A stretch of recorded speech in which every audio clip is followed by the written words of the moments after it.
5 Important Lessons from the Life of Socrates. Socrates' wife had a very difficult character one day. Someone asked the philosopher why he married her. He replied, "It's simply wonderful to marry someone with such a difficult character. It's the best school to learn how to get along with other people." The ancient Greek philosopher Socrates is rightfully regarded as the father of philosophy. By the way, he didn't write a single work. All his thoughts and ideas reached us through the writings of his followers, Plato and Xenophon. Socrates was born in Athens in 469 BC. His father, Sophronicus, was a stonemason, and his mother, Phanerete, was a midwife. Despite his humble origins, he became the greatest philosopher, and his teachings are still relevant to this day. At first, nothing foretold such a future. Socrates lived the same life as any other Athenian of his time. For a while, he even followed in his father's footsteps and became a talented sculptor, as he was hard-working and patient. He also distinguished himself in several battles and was an example of personal bravery.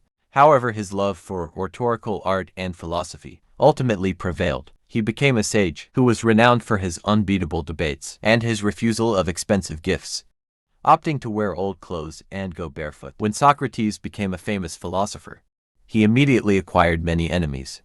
The reason was that he questioned everything and constantly asked his fellow citizens about their opinions on various matters. His ethical system did not permit double standards, which people found unfamiliar and astonishing. As a result, he was persecuted and ridiculed for his ideas.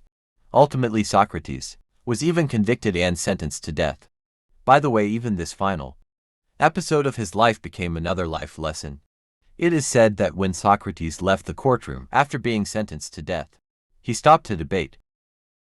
In such a dramatic moment, the philosopher engaged in a discussion with the religious expert Euthyphro about virtue. He did not take the opportunity to avoid the death penalty because he believed that it was his sacred duty to abide by the laws of Athens. So, 5 very important lessons from the life of Socrates. Humility, one of the most important lessons in the life of a great philosopher. Externally, Socrates had a quite ordinary appearance. He was of short stature and had a protruding belly. Additionally, he had rough facial features and enormous bulging eyes. And against this backdrop, a thin and graceful nose. Therefore, other philosophers often laughed at him and made fun of him. Nevertheless, this attitude did not affect the father of philosophy in any way. On the contrary, he did not even pay attention to constant criticism and mockery. Socrates led a very modest life and always wore the same worn-out cloak. He walked barefoot, hardly ate or drank. One philosopher even said that no slave would want to be treated as Socrates treated himself. He stubbornly proved throughout his life that humility is the most important thing, respect for the individuality of others.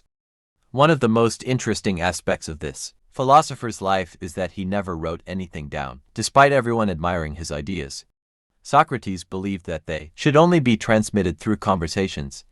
The philosopher believed that each person should develop their own ideas. In other words, if he were to write down his thoughts and considerations, it could influence the intellectual formation of others.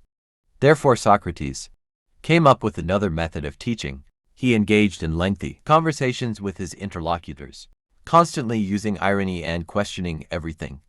In this way, he taught them to see things from different perspectives. Listening and hearing, Socrates conveyed his knowledge with great finesse and mastery. He listened to people, thus motivating them to think, draw conclusions, and grow. By the way, many educators in our time attempt to teach in a similar manner, but it should be noted, with much lesser success. Incidentally, the Swiss psychologist and philosopher Jean Piaget, who studied human psyche, also employed this method. Socrates initiated conversations by asking questions to his interlocutors. He asked precisely what would help understand whether their conclusions were consistent or poorly justified. Thus, his disciple had to arrive at conclusions independently.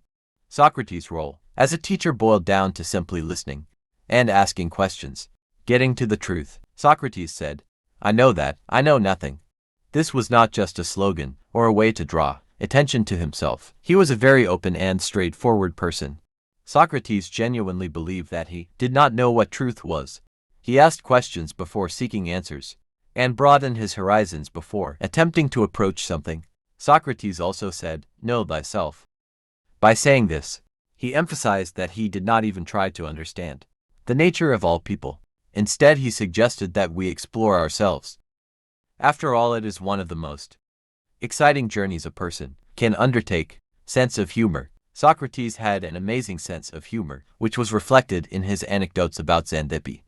His wife, she was 30 years younger and had a very difficult and stubborn character. Once someone asked Socrates why he married her. His reply was, "It's just wonderful to marry someone with such a bad character. It's the best school to learn how to get along with other people." Socrates and Xanthippe. When Socrates was sentenced to death, his wife Xanthippe came to say goodbye and cried, "Don't cry. We are all doomed to die." He told her. Xanthippe objected, saying, "But you were unjustly sentenced." And the great philosopher replied, "Do you think this situation would be any less painful if I were justly convicted?"